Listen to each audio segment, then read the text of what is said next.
ತಾಯಿ ಮಗುವಿಗೆ ಎದೆ ಹಾಲನ್ನು ಮತ್ತು ಕುಡಿಸಿ ಜೋಗುಳ ಹಾಡ್ತಾಳೆ. ಜೋಗುಳ ಹಾಡ್ಕೋತ ಕೂಸು ತೊಟ್ಟದಾಗ ಮನೆಗೆ ಅದ ತಾಯಿನ ತೂಕೋತ ಜೋಗುಳ ಹಾಡ್ಲಿಕ್ಕೆ ಹತ್ತಾಳ. ಕೂಸಿಗಿರು ನಿಂತೆತ್ತದ, ತಾಯಿಗಿರು ನಿಂತೆತ್ತದ. ಅಲ್ಲಿ ಸಂಗೀತ ಅನ್ನುವಂತಾದಿಲ್ಲ, ಸಾಹಿತ್ಯ ಅನ್ನುವಂತಾದಿಲ್ಲ, ಏನದ ಪ್ರೀತಿ ಅನ್ನುವಂತಾದ. ತಾಯಿ ಪ್ರೀತಿ ಮಗನ ಕಾಲ, ನನ್ನ ಮಗ ಆನಂದದಿಂದ ಮಕ್ಕಳಿ ಅನ್ನುವಂತಾದ ತಾಯಿದು. ಹಂಗೆ ನಿನ್ನಿನ ದಿವಸ ಪೂಜ್ಯರು ಹೇಳಿರುವಂತಾದ ನೀವೆಲ್ಲರೂ ಸಂತೋಷವಾಗಿ ಬದುಕಿರಿ ಅನ್ನುವಂತ ವಿಚಾರಗಳನ್ನು ತಿಳಿಸಿದ್ರು ಹೊರತಾಗಿ ಆಡಂಬರದ ಜೀವನ ಅನ್ನುವಂತಾದ ಮಾಡಲಿ ಅಂತ ತಿಳಿಸಲಿಲ್ಲ. ಸಂತೋಷದ ಜೀವನ ಅನ್ನುವಂಥದ್ದು, ಸಂತೋಷ ಅನ್ನುವಂಥದ್ದು ಎದರೊಳಗೆ ಅದ, ಬದುಕ ಅನ್ನುವಂಥದ್ದು ಕಟ್ಕೊಳ್ಳುವಂಥದ್ದು ಹೆಂಗೆ ಕಟ್ಕೋಬೇಕು ಅನ್ನುವಂಥ ವಿಚಾರ ಅನ್ನುವಂಥದ್ದು. ಬದುಕ ಹೆಂಗೆ ಕಟ್ಕೊಂಡ್ರೆ ಸುಖ ಅನ್ನುವಂಥದ್ದು ಸಿಗ್ತದ. ನಮ್ಮ ಹತ್ತಿರ ಇರುವಂತ ಸಂಪತ್ತನ್ನ ಹೆಂಗೆ ಬಳಸಬೇಕು ಅನ್ನುವಂಥದ್ದನ್ನ ತಿಳಿಸಿದ್ರು ಅವರು. ಗಳಿಸುವಾಗ ನೀರಿನಾಗ ಗಳಿಸುವುದು, ಬಳಸುವಾಗ ತುಪ್ಪಿನಾಗ ಬಳಸ್ಬೇಕಂತ. ಗಳಿಸುವಾಗ ಎಷ್ಟು ಗಳಿಸ್ಬೇಕಾಗ್ಯದಲ್ಲ ಒಬ್ಬಟ್ಟು ದುಡಿಯೋದು, ಆದ್ರೆ ಬಳಸ್ಬೇಕಾಗಿತ್ತು ಅಂದ್ರೆ ತುಪ್ಪ ನೀಡಬೇಕಾಗಿತ್ತು ಅಂದ್ರೆ ಹೆಂಗೆ ಹೇಳ್ತೀರಿ? ತುಪ್ಪದ ಮೇಲೆ ಮಾಡಿರ್ತಾರೆ ಖರೆ, ಅದಾಗ ಚಮಚೆ ಸಾಣಿರ್ತದೆ. 2 ಸಲ ಮೀನು ನೀಡೋದನ್ನು ಅದು ಒಂದೇ ಚಮಚೆ ಬಿದ್ದಿರ್ಬೇಕದು. 2 ಸಲ 3 ಸಲ ನೀಡಿದ್ರು ತುಪ್ಪ ಇದ್ದಂಗೆ ಇರಬೇಕು, ನೀಡದಂಗೆ ಆಗಿರಬೇಕು. ಹಾಗೆ ಜೀವನ ಅನ್ನುವಂಥದ್ದನ್ನ ಬಳಸೋ ರೀತಿ ಅನ್ನುವಂಥದ್ದು ಭಗವಂತ ಕೊಟ್ಟಾನ ಈ ಮಾನವ ಜನ್ಮ ಅನ್ನುವಂಥದ್ದನ್ನು. ಈ ಮಾನವ ಜನ್ಮ ಅನ್ನುವಂಥದ್ದನ್ನು ತೊಟ್ಕೊಂಡು ಬಂದೇವು ನಾವು. ಕಲಬುರಗಿ ಶರಣಬಸಪ್ಪನವರು ಹುಟ್ಟಿದ್ರು ತೊಟ್ಟಿಲು ಹಾಕುವಂತ ಕಾರ್ಯಕ್ರಮ ಅನ್ನುವಂಥದ್ದು ನಡೀತು. ನೀವೆಲ್ಲ ತೊಟ್ಟಿಲು ಹಾಕುವ ಕಾರ್ಯಕ್ರಮ ಮಾಡಿದ್ರಿ. ತೊಟ್ಟಿಲು ಹಾಕುವಂತ ಕಾರ್ಯಕ್ರಮದೊಳಗೆ ಅವರ ಬಾಲ ಲೀಲೆ ಅನ್ನುವಂಥದ್ದು, ವಿದ್ಯಾಭ್ಯಾಸ ಅನ್ನುವಂಥದ್ದು ಬೇಕಲ್ರಿ. ತಂದೆ ತಾಯಿಗಳು ಆದಯ್ಯ ಮುಡಿಯಮ್ಮ ಅನ್ನುವಂಥವ್ರು ವಿಚಾರ ಮಾಡ್ತಾರೆ. ನಮ್ಮ ಮಗು ಅನ್ನುವಂಥದ್ದು ಬೆಳೆದು ದೊಡ್ಡ ಮಾಡಲಿಕ್ಕೆ ಇವನಿಗೆ ವಿದ್ಯಾ ಅನ್ನುವಂಥದ್ದು ಕಲಿಸ್ಬೇಕು ಅಂತ ತಿಳ್ಕೊಂಡು ಕರಿಕೇರಿ ಮರುಳ ರಾಜ್ಯರ ಹತ್ತಿರ ವೈದಸ್ ಮಗನ ಬಿಡ್ತಾರೆ. ಮಕ್ಕಳನ್ನ ಶಿಕ್ಷಣ ಕಲಿಯೋ ಸಲುವಾಗಿ ಮಠ ಮಂದಿರದೊಳಗೆ ಮಕ್ಕಳನ್ನ ಬಿಡ್ತೀರಿ. ಯಾಕೆ ಬಿಡ್ತೀರ್ರಿ? ಅಲ್ಲಿರುವಂತ ಸಂಸ್ಕಾರ ಅನ್ನುವಂಥದ್ದು ನೀವು ಏನು ಬಸವಣ್ಣ ಬಿಟ್ಟು ಬಂದೀರಿ. ಯಾಕೆ? ಆ ಆಶ್ರಮದ ಸಂಸ್ಕಾರ ಅನ್ನುವಂಥದ್ದು ಮಗುವಿನ ಮೇಲೆ ಮೂಡ್ಲಿ ಅನ್ನುವಂಥ ಉದ್ದೇಶ. ಆ ಮಗು ಅನ್ನುವಂಥದ್ದು ಒಳ್ಳೆಯ ಸಂಸ್ಕಾರದಿಂದ ಮಗು ಅನ್ನುವಂಥದ್ದು ಬೆಳೆದು ಮಕ್ಕಳು ಹಾಳಾಗುವುದಲ್ಲಿ 14ರಿಂದ 25 ವರ್ಷದ ತನಕ. ಅಲ್ಲಿ ಏನಂತ ಕರೀತಾರೆ? ಮಡ್ ಹರಿ ಅಂತ ಕರೀತಾರೆ. ಆಗತ್ತೆ 14ರಿಂದ 25 ತನಕ ಮಡ್ ಹರಿ ಅನ್ನುವಂಥದ್ದು. ಏನು ಯಾರಾದರೂ ಏನಾದರೂ ಹೇಳಿದ್ರು ಅಂದ್ರೆ ಅದೇನು ಕರೆನೋ ಸುಳ್ಳು, ಏನ್ ಹೇಳ್ತೀವಿ ಬಿಡು ಅನ್ನುವಂಥದ್ದು. ಅಲ್ಲಿ 25 ತನಕ ಒಳ್ಳೆಯ ಸಂಸ್ಕಾರದೊಳಗೆ ಮಕ್ಕಳು ಬೆಳೆದ್ರು ಅಂದರೆ ಅವರು ಜೀವನ ಪರ್ಯಂತರವಾಗಿ ಒಳ್ಳೆಯವರಾಗಿ ಬದುಕುತ್ತಾರ ಅನ್ನುವಂಥದ್ದು. ಅದರ ಸಲುವಾಗಿ ಕರಿಕೇರಿ ಮರುಳ ರಾಜ್ಯರ ಹತ್ತಿರ ಯಾಕೆ ಬಿಡ್ಲಿಕ್ಕೆ ಶರಣಬಸಪ್ಪನ ಒಯ್ದು ವಿದ್ಯಾ ಕಲಿಲಿಕ್ಕೆ ಗುರುಗಳ ಹತ್ತಿರ ಒಯ್ದು ಬಿಟ್ಟಾರೆ. ಗುರು ಸೇವೆ ಅನ್ನುವಂಥದ್ದು ಎಲ್ಲ ಸಿಗುವುದು ದುರ್ಲಭ, ಆದರೆ ಗುರು ಸೇವೆ ಅನ್ನುವಂಥದ್ದು ಸಿಗುವುದು ಬಹಳ ದುರ್ಲಭ ರೀ. ಎಲ್ಲ ಸಿಗಬಹುದು, ಹಣ ಅನ್ನುವಂಥದ್ದು ಸಿಗಬಹುದು, ಅಧಿಕಾರ ಅನ್ನುವಂಥದ್ದು ಸಿಗಬಹುದು, ಏನಾದರೂ ಸಿಗಬಹುದು. ಆದರೆ ಎತ್ತಾಗಿ ತೊತ್ತಾಗಿ ಹಿತ್ತಲದ ಗಿಡವಾಗಿ ಮತ್ತೆ ಪಾದದ ಗುರುವಿನ ಪಾದದ ರಕ್ಷೆಯಾಗಿ ಇರುವಂತ ಸರ್ವಜ್ಞ. ಸರ್ವಜ್ಞ ಹೇಳ್ತಾರೆ ಎತ್ತರೆ ಆಗಿರು. ಹಳೆ ಕಾಲದೊಳಗೆ ಗುರುಗಳು ಕಂಠಲ್ಲಿ ಎತ್ತಿನ ಮೇಲೆ ಬರ್ತಿರು. ಅವ್ರು ಅವರು ಕುಂಡ್ರುವಂತ ಎತ್ತರೆ ಆಗಿರು, ಎತ್ತರೆ ಆಗಿರು. ಆ ಎತ್ತ ಆಗಲಿಲ್ಲ ಅಂದ್ರೆ ತುತ್ತರೆ ಆಗಿರು. ಆ ತುತ್ತು ಆಗಲಿಲ್ಲ ಅಂದ್ರೆ ಅವ್ರು ಕುಂಡ್ರುವಂತ ನೆರಳರೆ ಆಗು, ಗಿಡ ಅನ್ನುವಂತಾದರೆ ಆಗು. ಅದನ್ನು ಆಗಲಿಲ್ಲ ಅಂದ್ರೆ ಅವರು ನೆಡುವಂತ ಪಾದರಕ್ಷೆ ಆಗು. ಆ ಗುರುವಿನ ಹತ್ತಿರದೊಳಗಿರು. ಆ ಗುರುವಿನ ಹತ್ತಿರದೊಳಗೆ ಇರ್ತಿ ಅದರ ಏನ್ ಮಾಡ್ತದಂತ ಕೇಳಿದ್ರ ದುಃಖದ ನಿವೃತ್ತಿ ಆಗತ್ತದ, ಪರಮ ಆನಂದದ ಪ್ರಾಪ್ತಿ ಅನ್ನುವಂತ. ಪರಮ ಆನಂದದ ಪ್ರಾಪ್ತಿ ಸಿಗಬೇಕಾಗಿತ್ತು ಅಂದ್ರೆ ಗುರು ಸೇವೆ ಅನ್ನುವಂಥದ್ದನ್ನು ಮಾಡ್ಲಿಕ್ಕೆ ಯಾರು?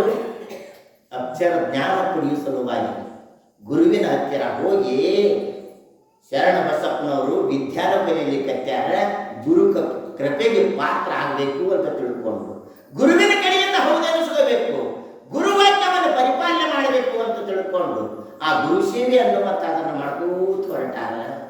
ವಿದ್ಯೆ ಅನ್ನುವಂಥದ್ದು ಕಲಿಲಿಕ್ಕತ್ಯಾರ. ಗುರುಗಳ ಆಶೀರ್ವಾದ ಅನ್ನುವಂಥದ್ದು, ಗುರುಗಳ ಆಶೀರ್ವಾದ ಯಾವಾಗ ಆಗ್ತದ್ರಿ? ಗುರುಗಳ ಮನ ಅನ್ನುವಂಥದ್ದು ಸಂತೋಷ ಆಗಿರಬೇಕು. ಗುರುಗಳ ಮನ ಸಂತೋಷ ಆದ ಕ್ಷಣಕ್ಕೆ ಗುರುಗಳು ಮನಪೂರ್ವಕವಾಗಿ ಆಶೀರ್ವಾದ ಮಾಡ್ತಾರೆ, ನನಗೆ ಒಳ್ಳೇದಾಗಲಿ ಅಂತ ತಿಳ್ಕೊಂಡು. ದ್ರೋಣಾಚಾರ್ಯ ಹತ್ತಿರ ಏಕಲವ್ಯ ಬಂದ. ಎದಕ್ಕೆ ಬಂದ? ವಿದ್ಯಾ ಕಲಿಬೇಕು ಅಂತ ಬಂದ. ದ್ರೋಣಾಚಾರ್ಯ ಹೇಳಿದ್ರು, ನಾನು ಕ್ಷತ್ರಿಯರಿಗೆ ಅಷ್ಟೇ ವಿದ್ಯಾ ಕಲಿಸ್ತೇನೆ, ನೀನು ಶೂದ್ರನಾಗಿರುವಂಥವ, ನಿನಗೆ ವಿದ್ಯಾ ಕಲಿಸುವುದಿಲ್ಲ. ಅಲ್ಲಿ ಏಕಲವ್ಯನಿಗೆ ಏನು ಇತ್ತು ಅಂತ ಕೇಳಿದ್ರು, ದ್ರೋಣಾಚಾರ್ಯ ಮೇಲೆ ಶ್ರದ್ಧಾ ಅನ್ನುವಂಥದ್ದು, ಭಕ್ತಿ ಅನ್ನುವಂಥದ್ದಿತ್ತು. ನನಗೆ ಕಲಿಸಲಿಲ್ಲ ಅಂದ್ರೂ ಬರೀ ನೀವು ಆಶೀರ್ವಾದ ಮಾಡಿ, ನಿಮ್ಮ ಆಶೀರ್ವಾದ ಅನ್ನುವಂಥದ್ದು ಪಡ್ಕೊಂಡು ನಾನು ವಿದ್ಯಾ ಕಲಿತೀನಿ ಅನ್ನುವಂಥದ್ದು. ಹೋಗಿ ನಮಸ್ಕಾರ ಮಾಡ್ಯಾನ, ನೀನು ವಿದ್ಯಾ ಕಲಿತಿ ಅಂತ ಬರೀ ಆಶೀರ್ವಾದ ಮಾಡ್ಯಾನ. ಅದರಿಂದ ಗುರುಗಳಿಗೆ ತಿಳಿಯದ ವಿದ್ಯಾ ಅನ್ನುವಂಥದ್ದನ್ನ ಏಕಲವ್ಯ ಕಲ್ಕೊಳ್ತ.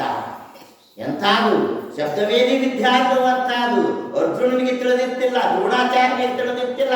ಯಾವ ಕೃಪೆಯಿಂದ? ಗುರು ಕೃಪೆ ಅನ್ನುವಂಥದ್ದಾಗಿರೋದ್ರಿಂದ. ನಮಗ್ರಿ ನಾವು ಯಾಕೆ ಗುರು ಕೃಪೆ ಅನ್ನುವಂಥದ್ದನ್ನ ಪಡ್ಕೊಂಡಿಲ್ಲ ಅಂತ ಕೇಳ, ಗುರು ಸೇವೆ ಅನ್ನುವಂಥದ್ದನ್ನ ಮಾಡಿದ್ರು ನಾವು. ಗುರು ಸೇವೆ ಅನ್ನುವಂಥದ್ದು, ಗುರುವಿನ ಸೇವೆ ಅನ್ನುವಂಥದ್ದನ್ನ ಆಪ್ತ ಅಂಗ ಸ್ಥಾನ ಸದ್ಭಾವದಿಂದ ಗುರು ಸೇವೆ ಅನ್ನುವಂಥದ್ದನ್ನು ಮಾಡಬೇಕಂತ ಹೇಳ್ತಾರೆ. ಆಪ್ತ ಅಂದ್ರೆ ಸಮೀಪದೊಳಗೆ, ಅಂಗ ಸೇವೆ ಶರೀರದಿಂದ ಸೇವಾ ಮಾಡೋದು, ಶಿಶುನಾಳ ಶರೀಫರದು ಸೇವಾ ಮಾಡೋದು. ಏ ಶರೀಫ, ಗೋವಿಂದಾಜವ್ರು ಹೇಳ್ತಾರ, ಶರೀಫ ಕಪಾಯಿಯದು ಬಹಳ ಎದಿ ತುಂಬ್ಯದು, ಎದ್ದು ಉಗುಳಿಕ್ಕಾಗೋದು, ಈ ಬಟ್ಟಲೊಳಗೆ ಉಳಿನಿ, ಇದನ್ನು ಒಯ್ದ ಎಲ್ಲರ ಚಲಿಬಾರ್ದು ಶರೀಫ ಅಂತ ತಿಳ್ಕೊಂಡು ಹೇಳಿದ ಕ್ಷಣಕ್ಕೆ ಗುರುಗಳ ಆಜ್ಞೆಯನ್ನು ಪರಿಪಾಲನೆ ಮಾಡಬೇಕು ಅಂತ ತಿಳ್ಕೊಂಡು ಬಟ್ಲ ಹಿಡ್ದಾನ. ಬಟ್ಲ ಹಿಡ್ಕೊಂಡು ಹೊರಗೆ ಹೋಗ್ತಾನ, ವಿಚಾರ ಮಾಡ್ತಾನೆ, ಎಲ್ಲರೂ ಇದನ್ನು ಚಲ್ಲದ್ರ ಯಾರಾದರೂ ತುಳಿದಾರೇನೋ ಅನ್ನುವಂಥ ಭಾವ ಇಟ್ಟುಕೊಂಡು ವಿಚಾರ ಮಾಡಿ ಆ ಕಪ ಅನ್ನುವಂಥದ್ದನ್ನು ಎತ್ಕೊಂಡು ಕುಡಿದು ಬಿಡ್ತಾನೆ. ಅದು ಕಪ ಏನ್ರಿ? ಪರೀಕ್ಷೆ ಮಾಡಬೇಕು ಅಂತ ತಿಳ್ಕೊಂಡು ಹಾಲ ಬಾಳೆ ಹಣ್ಣ ಅನ್ನುವಂಥದ್ದನ್ನು ಹೋಳಿ ಒಂದು ಬಟ್ಟಲೊಳಗೆ ತುಂಬಿಟ್ಟಿರು. ಕಪ ಅನ್ನುವಂಥದ್ದನ್ನ ಅವರು ಗುರುಗಳು ತ್ರಿಕಾಲಜ್ಞಾನಿಗಳು ಗೋವಿಂದಾಜವರು ಇವ ಏನ್ ಮಾಡ್ತಾನೆ ನೋಡ್ಬೇಕು ಅಂತ ತಿಳ್ಕೊಂಡು ಆ ಕುಡಿಯುವಾಗ ಅವರಿಗೆ ಅಮೃತ ಸಮಾನವಾಗಿರುವಂತ ಹಾಲ ಬಾಳೆ ಹಣ್ಣ ಸ್ವಾದತ್ತು. ಯಪ್ಪ ಇನ್ನೊಂದು ಬಟ್ಲಾಗಿದ್ರೆ ಚಲೋ ಆಗುತ್ತಿತ್ತಲ್ಲ ಯಪ್ಪ ಅಂತ ತಿಳ್ಕೊಂಡು ಶರೀಫರು ಅಂತಾರ, ಕಪ ಅನ್ನುವಂಥದ್ದು ಚಲಿಬಾ ಅಂದ್ರೂ ಆ ಶರೀಫ ಅಮೃತ ಸಮಾನವಾಗಿರುವಂತ ಆ ಕಪವನ್ನ ಹಾಲ ಬಾಳೆಹಣ್ಣ ಅಭಿಷೇಕ ಐಕ್ಯ ಅನ್ನುವಂಥ ರೀತಿಗಳು ಕುಡಿತಾನಲ್ಲ, ಇದು ಗುರು ಭಕ್ತಿ ಅನ್ನುವಂಥದ್ದು. ಗುರುವಿನ ಆಜ್ಞೆ ಅನ್ನುವಂಥದ್ದನ್ನ, ಗುರುವಿನ ಆಜ್ಞೆಯನ್ನ ಮೀರೋದ್ರಿಂದ ದುಃಖ ಅನ್ನುವಂಥದ್ದಾಗುತ್ತದೆ. ಆ ದುಃಖದ ನಿವೃತ್ತಿ ಅನ್ನುವಂಥದ್ದು ಮಾಡ್ಕೋಬೇಕಾಗಿತ್ತು ಅಂದ್ರೆ ಗುರು ಸೇವೆ ಅನ್ನುವಂಥದ್ದನ್ನು ಮಾಡ್ಲಿಕ್ಕೆ ಯಾರು? ಕಲಬುರಗಿ ಶರಣ ಬಸಪ್ಪ. ಗುರುವಿನಲ್ಲಿ ವಿದ್ಯೆ ಅನ್ನುವಂಥದ್ದನ್ನು ಕಲಿಲಿಕ್ಕತ್ಯಾರ. ಅವರು ಗುರುಗಳ ಹೇಳಿಕತ್ಯಾರ. ಏನ್ ಹೇಳಿಕತ್ಯಾರ? ಅಷ್ಟಾವರಣಗಳನ್ನು ಹೇಳಿಕತ್ಯಾರ. ನಿನ್ನೆ 3 ಕೇಳಿದ್ರೆ ನೀವು ಗುರು, ಲಿಂಗ, ಜಂಗಮ ಅನ್ನುವಂಥ 3 ಕೇಳಿದ್ರಿ. ಪಾದೋದಕ, ಪ್ರಸಾದ, ವಿಭೂತಿ, ರುದ್ರಾಕ್ಷಿ, ಮಂತ್ರ, ಇವು ಅಷ್ಟಾವರಣಗಳು 8 ಅಷ್ಟಾವರಣಗಳನ್ನ ಗುರುಗಳು ಹೇಳಿಕತ್ಯಾರ. ಸದಾಚಾರ ಅನ್ನುವಂಥದ್ದು 5 ಆಚಾರಗಳನ್ನು ಹೇಳಿಕತ್ಯಾರ. ಶಟಸ್ಥಲ ಅನ್ನುವಂಥದ್ದು ಇವು 6 ಸ್ಥಳಗಳನ್ನು ಹೇಳಿಕತ್ಯಾರ. ಎಲ್ಲಗಳನ್ನ ಭಕ್ತಿಯಿಂದ ಶ್ರದ್ಧೆಯಿಂದ ಕೇಳಿಕತ್ಯಾರ. ಯಾರು? ಶರಣ ಬಸಪ್ಪ. ಶರಣ ಬಸಪ್ಪನವರಲ್ಲಿ ಏನಿತ್ತು ಅಂತ ಕೇಳಿದ್ರ ಉದಾರಿ ಗುಣ ಅನ್ನುವಂಥದ್ದಿತ್ತು. ಇನ್ನೊಬ್ಬರಿಗೆ ಒಳ್ಳೆಯದಾಗಲಿ ಅನ್ನುವಂಥ ಮನಸ್ಸಿತ್ತು, ಇನ್ನೊಬ್ಬರಿಗೆ ಒಳ್ಳೆಯದನ್ನು ವಹಿಸುವಂತ ಮನಸ್ಸಿತ್ತು. ಯಾರು ಕಷ್ಟದೊಳಗಿರ್ತಾರ ಅವರನ್ನ ನೋಡಿದ ಕ್ಷಣಕ್ಕೆ ಕರುಣೆ, ಅನುಕಂಪ ಅನ್ನುವಂಥದ್ದು ಶರಣ ಬಸಪ್ಪನಲ್ಲಿ ಗೊತ್ತಿತ್ತು. ಮನುಷ್ಯ ಕೊಡಬೇಕು. ಏನು ಕೊಡಬೇಕು ಅಂತ ಕೇಳಿದ್ರ ನಮ್ಮ ಹತ್ತಿರ ಹಣ ಇತ್ತು ಅಂದ್ರೆ ಹಣದಿಂದ ದಾನ ಮಾಡೋದು. ನಮ್ಮ ಹತ್ತಿರ ಭಗವಂತ ವಾಣಿ ಕೊಟ್ಟಾನ, ಈ ವಾಣಿಯಿಂದ ಚಂದಾಗಿ ಇನ್ನೊಬ್ಬರ ಮನ ಕೊಯ್ಲಾರ್ದಂಗ ವಾಣಿಯಿಂದ ದಾನ ಮಾಡೋದು. ವಾಣಿ ಅನ್ನುವಂಥದ್ದು ಈ ಶಬ್ದ ಅನ್ನುವಂಥದ್ದು. ಯಾರು ದುಃಖದಾಗದಾರ, ಏನೋ ದುಃಖ ಆಗ್ಯದ, ದುಃಖದ ನಿವೃತ್ತಿ ಆಗ್ಬೇಕಾಗಿತ್ತು ಅಂದ್ರೆ ಸಮಾಧಾನದ ಎರಡು ಮಾತು ಹೇಳುದು. ಸಮಾಧಾನ ಆಗಾಗ ಮಾತು ಹೇಳಕ್ ಬರ್ತದ. ಮತ್ತೆ ಜಗಳ ಹಚ್ಚುದು ಇತ್ತಂದ್ರೆ ಯಾರು ಬರ್ತದ ಮಾತು ಹೇಳಲಿಕ್ಕೆ, ಜಗಳ ಹಚ್ಚುವಂತ ಮಾತು ಹೇಳಲಿಕ್ಕೆ ಬರ್ತದ. ಇನ್ನೊಬ್ಬರಿಗೆ ದುಃಖದೊಳಗೆ ಇದ್ದವರಿಗೆ ಸಮಾಧಾನ ಅನ್ನುವಂತ ಆಗುವಂತ ಮಾತುಗಳನ್ನೇ ಕಲಿಬೇಕಾಗ್ತದೆ. ಶರಣಬಸಪ್ಪನವರ ಹತ್ತಿರ ಏನು ಆ ಸಹಪಾಠಿಗಳು ಇದ್ರಲ್ಲ, ಎಲ್ಲರೊಳಗೆ ಶ್ರೇಷ್ಠತೆ ಅನ್ನುವಂತ, ಎಲ್ಲರೊಳಗೆ ಒಳ್ಳೆಯವನ ಅಂತ ಅನಿಸ್ಕೊಳ್ಳಿಕ್ಕಂತ. ಯಾಕೆ? ಗುರುಗಳ ಪ್ರೀತಿಗೆ ಪಾತ್ರನಾಗ್ಯಾನ. ಅದ್ರ ಜೊತೆಗೆ ಗೆಳೆಯರ ಜೊತೆಗೆ ದ್ವೇಷ ಅನ್ನುವಂಥದ್ದನ್ನಿಲ್ಲ, ಪ್ರೀತಿ ಅನ್ನುವಂಥದ್ದು. ಹೂ ಯಾರಿಗೆ ಬೇಕಾಗ್ಯದ ಬೇಡಾಗ್ಯದ ಅಂತೀರಿ? ಒಬ್ಬ ಭಕ್ತ ಹೋದ, ಆ ಭಕ್ತ ಹೂವನ್ನು ಹರ್ಕೊಂಡ, ಇದನ್ನು ದೇವರಿಗೆ ಅರ್ಪಣೆ ಮಾಡಬೇಕು ಅನ್ನುವಂಥ ಭಾವ ಗೊತ್ತು. ಅದೇ ಒಬ್ಬ ಪೂಜಾರಿ ಹೋದ, ಆ ಹೂವನ್ನು ಹರ್ಕೊಂಡ, ಅದನ್ನು ದೇವರಿಗೆ ಅರ್ಪಣೆ ಮಾಡಬೇಕು ಅನ್ನುವಂಥ ಭಾವ ಗೊತ್ತು. ಒಬ್ಬ ಹೆಣ್ಮಗಳು ಹೋದಳು, ಹೂವಿನ ಶೃಂಗಾರ ನೋಡಿದಳು, ಇದನ್ನು ತಗೊಂಡು ತಲೆಯೊಳಗೆ ಮುಡ್ಕೊಂಡು ಆನಂದ ಪಟ್ಟಳು. ಯಾರೇ ಹೋದ್ರು ಹೂವನ್ನು ಪ್ರೀತಿಸುವಂತ ಮನಸ್ಸು ಬರ್ತದ ಹೊರತಾಗಿ ಹೂವನ್ನು ದ್ವೇಷಿಸಬೇಕು ಅಂತ ಮನಸ್ಸು ಬರುವುದಿಲ್ಲ. ಹಂಗ ಮಹಾತ್ಮರನ್ನ ನೋಡಿದ ಕ್ಷಣಕ್ಕ ಪ್ರೀತಿ ಅನ್ನುವಂಥದ್ದು ಹುಟ್ಟಬೇಕ್ರಿ. ಆ ಪ್ರೀತಿ ಅನ್ನುವಂಥದ್ದು ಹುಟ್ಟುದು ಅಂದ್ರೆ ಏನಾಗ್ತದ್ರಿ? ಅವಾಗ ನಾವು ದೊಡ್ಡವರಾಗ್ತೇವೆ.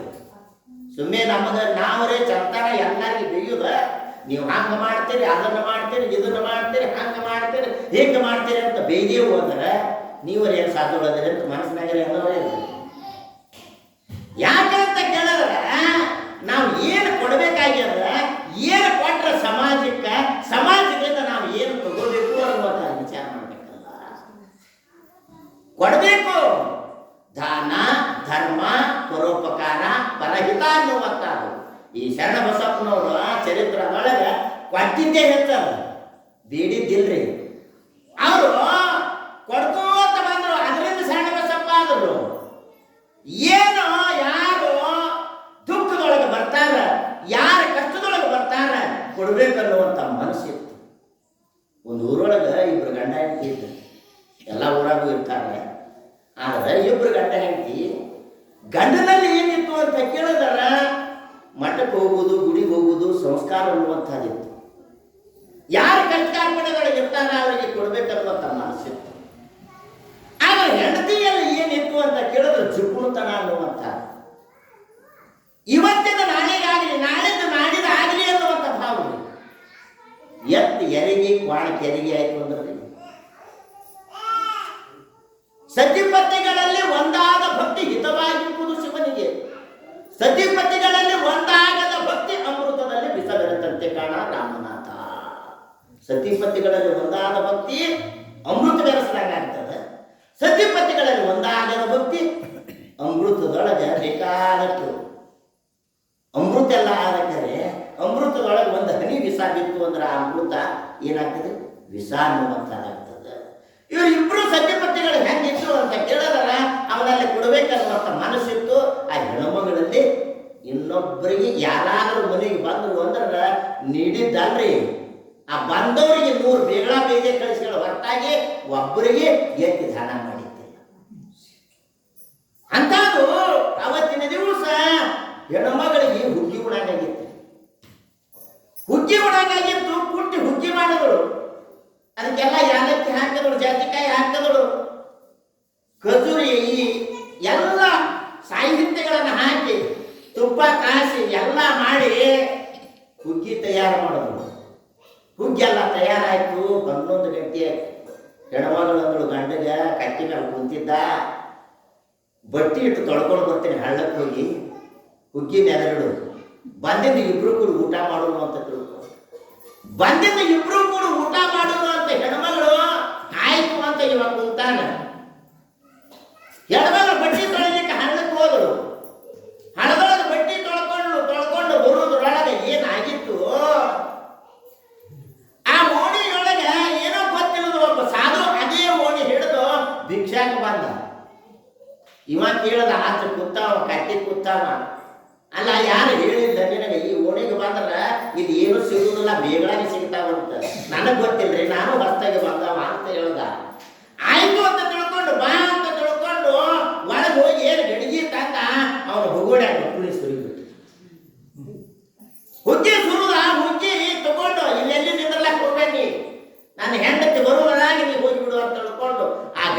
ಹೆಂಗಿತ್ತು ಅಲ್ಲಿ ಒಯ್ದಿಟ್ಟು ಮ್ಯಾಲ ಮುಚ್ಚಿ ಬಂದು ಕುಂತ. ಹೆಣ್ಮಗಳು ಬಂದು ಬಟ್ಟಿ ಹಾಕಿದ್ರು.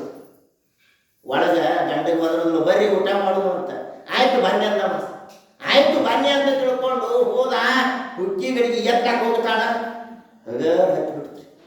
ಆದ್ರೂ ಹೆಣ್ಮಗಳು ಹುಡುಗಿ ಏನಾಯ್ತು ನನಗೇನು ಗೊತ್ತದವ, ಇಲ್ಲೇ ಕೂತೀನಿ ನಾನು, ಬೆಕ್ಕು ಬಂದಿಲ್ಲ, ಒಳಗೆ ನಾಯಿನೂ ಬಂದಿಲ್ಲ, ಏನಾಯ್ತು ನನಗೇನು ಗೊತ್ತಿಲ್ಲ. ಹೆಣ್ಮಗಳಿಗೆ ಸಿಟ್ಟು ಬಂತ್ರಿ. ಸಿಟ್ಟು ಅನ್ನುವಂಥದ್ದು ಬಹಳ ಕೆಟ್ಟ. ಮನುಷ್ಯನಿಗೆ ಒಂದು ನಿಮಿಷಿನ ಕೋಪ ಒಂದು ತಾಸಿನ ನೆಮ್ಮದಿ ಹಾಳು ಮಾಡ್ತದೆ. ಒಂದು ನಿಮಿಷಿನ ಕೋಪ.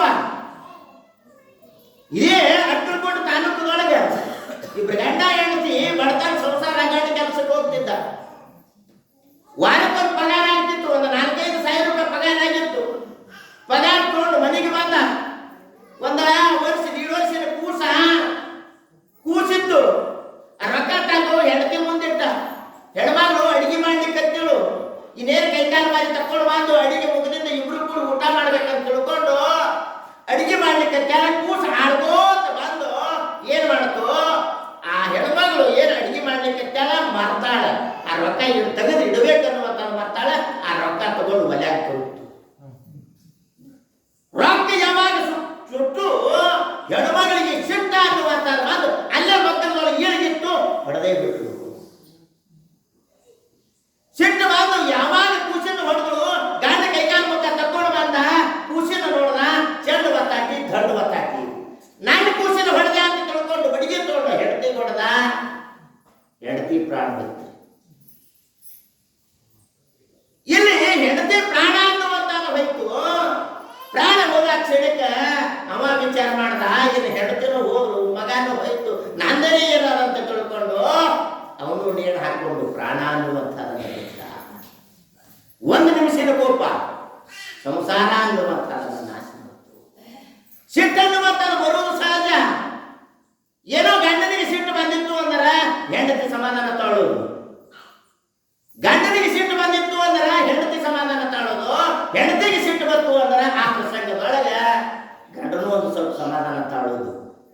ನಾ ತಂದ ನಾಯಿ ಅನ್ನೋಕ್ಕಿಂತಲೂ ಏನ್ ಬೇಕು ಅಂತ ಕೇಳಿದ್ರೆ ಜೀವನದೊಳಗೆ ಒಂದು ಬಡ್ಡಿ ನಡಿಬೇಕಾದ್ರೆ 2 ಗಾಲಿಗಳು ಹೆಂಗ ಮುಖ್ಯನೋ, ಸಂಸಾರ ಅನ್ನುವಂಥದ್ದು ನಡಿಬೇಕಾಗಿತ್ತು ಅಂದ್ರೆ ಸತಿಪತಿಗಳ ಏನು ಇರಬೇಕು ಅಂತ ಕೇಳಿದ್ರೆ ಒಂದು ಚಾಕ ಎರಡೂ ಸರಿಯಾಗಿ ನಡೆದು ಅಂದ್ರೆ ಬಂಡಿಗಳಿಗೆ ಏನು ಹೆರ್ತಿದೆ ಚಂದಾಗಿ ಬಡ್ಡಿ ಸಾಕ್ತದೆ. ಅಂಥದ್ದು ಆ ಹೆಣ್ಮಗಳು ಹುಚ್ಚಿ ಖುಲ್ಲ ಆಗಿದ್ದು ನೋಡಿ ತಾಪಾಯ್ತು. ಹೆಣ್ಮಗಳಿಗೆ ತಾಪಾಗಿ ವಿಚಾರ ಮಾಡ್ತಾಳೆ, ಎಲ್ಲಿ ಹೋಯ್ತು ಅಂತ ತಿಳ್ಕೊಂಡು ವಿಚಾರ ಮಾಡಿ ಸಿಟ್ಟಿನೊಳಗ ಹೆಣ್ಮಗಳು ಗಂಡಗೆ ಮಡಿಕೆ ತಗೊಂಡು ಬಡ್ದು. ಹೆಣ್ಮಗಳು ಮಡಿಕೆ ತಗೊಂಡು ಏನು ಬಡ್ದು ಏನು ತೆರೆಯಾಗ ಕೂತು ಪ್ರಾಣ. ಎದರ ಸಲುವಾಗಿ ಹುಟ್ಟಿ